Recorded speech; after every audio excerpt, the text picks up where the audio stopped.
We have 4 games we're attacking on the card. We start at 5 p.m. Eastern. We close up shop in Calgary at 9 p.m. Eastern. To check out the entire show, hit the link at the bottom of the screen. It's available exclusively on odds.com.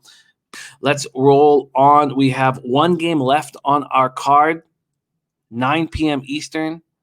It is Vancouver Canucks at the Calgary Flames.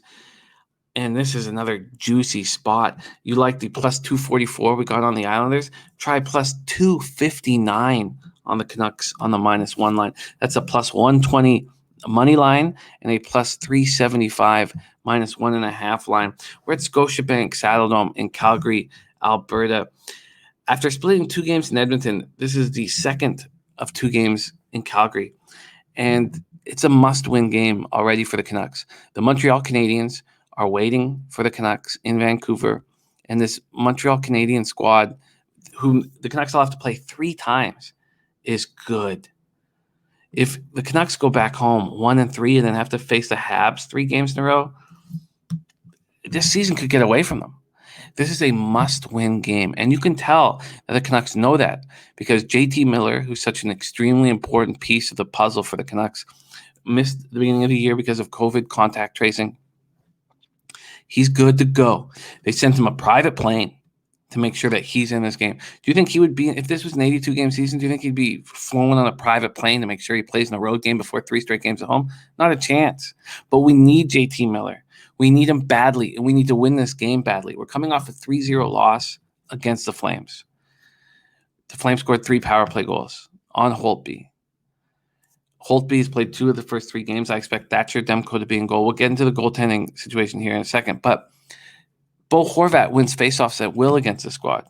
He went 20-8 against the Flames. We had all the puck possession. It was just that our ex-goalie, Jacob Markstrom, completely shut the door on us. He shut the Canucks out. Feels good about himself. Great. Now he's going to have to do that again 2 nights later.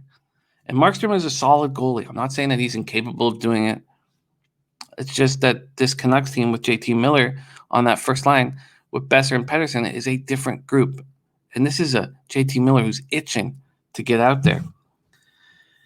So that's the Canucks. And this is, for me, after being shut out 3-0, this is a situational bet on the Vancouver Canucks getting JT Miller back. This is, again, not betting against the Flames or attacking this Calgary Flame squad, whom I think is a very dangerous, tough hockey club.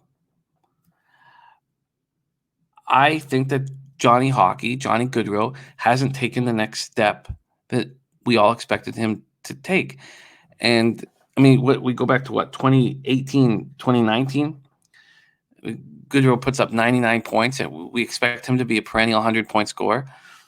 But we've seen this happen in the NHL frequently. These offensive-minded stars hit the 26-year age, and something happens to that quick twitch muscle. It's also right at the time when they sign their first huge contract, and something goes away. I don't know exactly what it is, but he scored 18 goals last year, and he's no longer the best player on this Flames team, and that's Matthew Tkachuk. And Tkachuk is everything that you want in a hockey player. Mean, tough.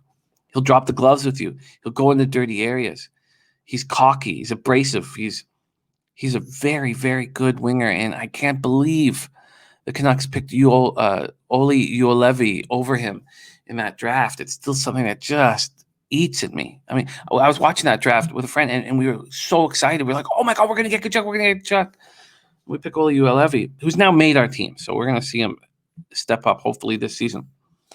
But now Johnny Hockey and Sean Monahan are on the second line. And Monahan, 6'4", Ryan Getzlaf kind of started, and he didn't start this, but Ryan Getzlaf is being the prototype for that big, tall, tough, face-off winning, soft hand center that you don't want to play against every second night. And I thought Monahan was going to be right in that. I also, as you guys know, I thought Ryan Johansson of the Predators was going to follow in that suit as well. Neither of them have been able to do that. Monahan's done a much better job than Ryan Johansson. But these guys have not taken that next step, and they're no longer the first line. I mean, that's shocking to me that they're no longer the first line. I love their third line. Love the Flames' third line. Mangiapane, Backlund, and Sam Bennett. As a coach, you just love to throw them out. Very, very, very strong third line. And this is a strong forward group. I'm not in love with their defense. I don't think they're that deep. And they did pick up Tanev from the Canucks, and I think he's undervalued. I think he can do some things, but I think this Flames defense is a little bit worse than they were last year. And I think that they're not quite moving in the right direction. Corsi numbers and such, I don't think they're that strong. And then they pick up Markstrom. So they finally have stability between the pipes. I think they overpaid for Markstrom. But this is a good hockey team, a good Calgary Flames hockey team. So this is not me betting against the Flames. This is me betting on the Vancouver Canucks. I've only bet on them once this year. They cashed for us. They're 1-2 on the season, and it's a must-win hockey game.